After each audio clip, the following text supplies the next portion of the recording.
Top quality और consistent performance के लिए सिर्फ सिल्वर पंप नाम याद रखना। सर सवाल यही है कि क्या वाकई में ईरान ने जो स्टेप लिया है उसको बहुत पहले रोल बैक करने के लिए एक स्पेस था, या फिर वाकई में या वास्तविकता यह है कि ईरान के पास कोई विकल्प नहीं था, उसे युद्ध में आना ही था?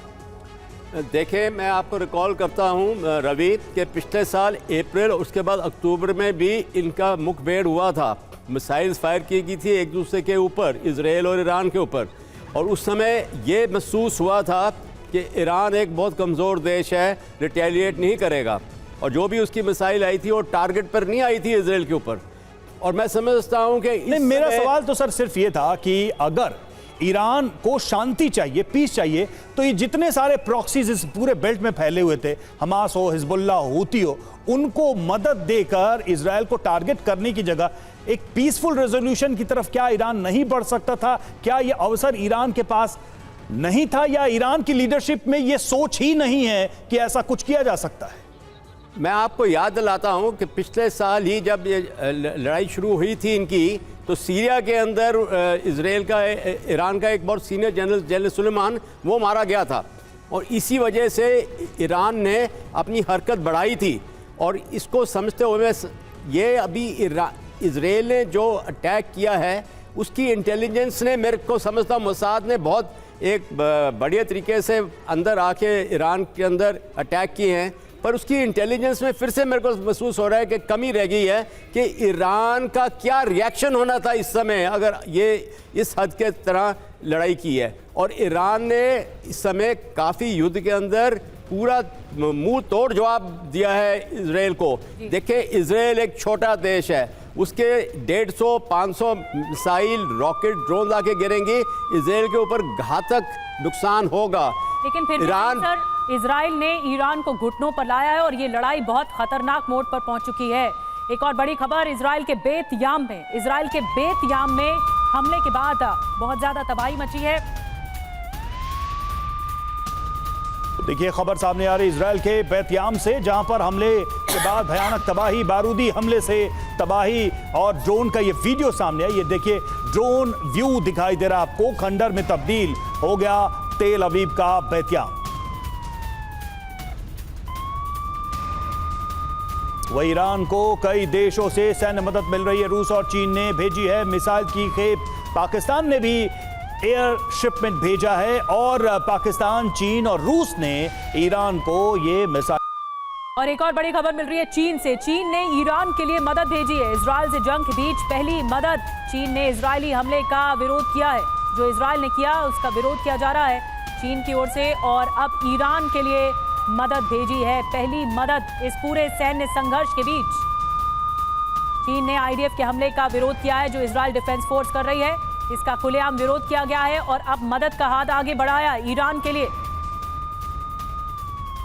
जंग के बीच, ये सैन्य जंग के बीच ये पहली मदद सामने आई है चीन की ईरान के लिए। तो ईरान का मददगार है चीन। आपको बता दें कुछ बड़ी बातें इससे जुड़ी हुई। चीन के जहाज सैन्य मदद लेकर ईरान पहुंचे हैं, और ये बड़ी मदद है। एक तरह से आगे कंधे से कंधा मिलाकर चीन साथ में दिखाई दे रहा है ईरान के। बीजिंग ने इजरायली हमलों का विरोध किया है। ईरान से तेल का मुख्य खरीदार है बीजिंग। चीन के हथियार इस्तेमाल करता है ईरान। जी हाँ, ईरान समर्थित गुट इस्तेमाल करते हैं चीन के हथियार, और ईरान ने चीन से हजारों टन मिसाइल फ्यूल भी मंगवाया है। और इजराइल ईरान जंग के तीसरे दिन हर रोज जंग और विध्वंस होती जा रही है। ईरान ने बीती रात भी इजराइल पर कई विध्वंसक हमले किए, जिससे तेल अवीव समेत कई शहरों में भारी तबाही मची है। लोग शेल्टर्स में शरण लेने को मजबूर है। लगातार सायरन बज रहे हैं। कई लोगों की मौत की भी खबर है, और आज दूसरे दिन भी सैकड़ों लोग घायल हैं जिनका अस्पताल में इलाज चल रहा है।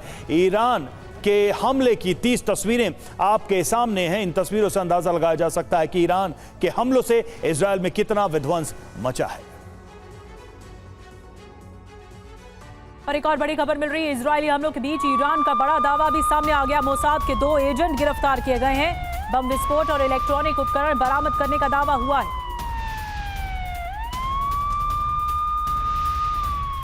और ईरान की एक और न्यूक्लियर साइट पर हमला हुआ है। फोर्डो न्यूक्लियर साइट पर हमले का वीडियो सामने आया। इजराइल ने फोर्डो साइट पर टारगेट किया है।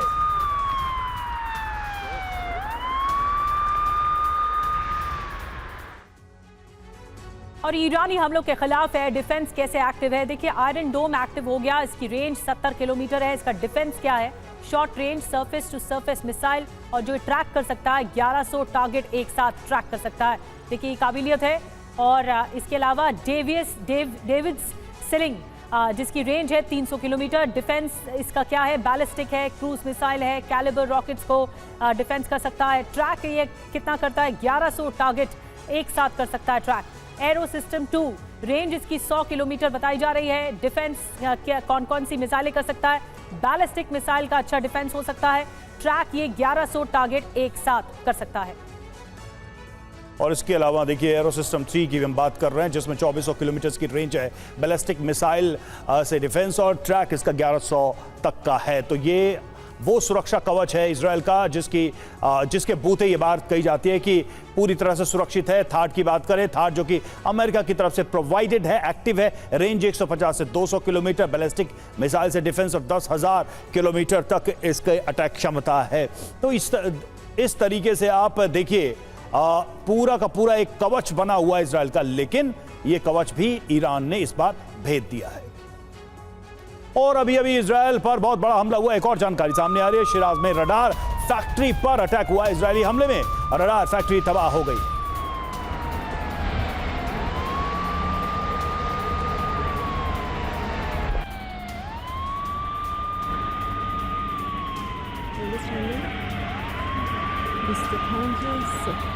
तस्वीरें आप देखिए, शिराज में रडार फैक्ट्री है ये, जिस पर हमला किया गया है। इजरायली हमले में इस फैक्ट्री को नुकसान पहुंचा।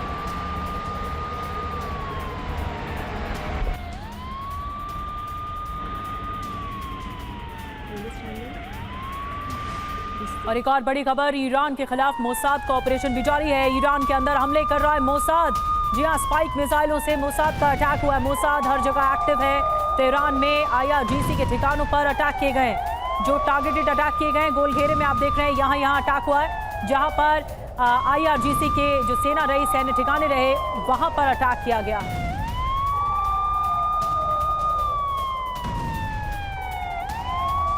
और इजराइल को नाटो से भी मदद मिली है। हमले से पहले नाटो ने निगरानी बढ़ा दी है, और सैटेलाइट से ईरानी ठिकानों पर नजर रखी जा रही है। ईरान की सीमा पर लगातार ड्रोन से गश्त की जा रही है।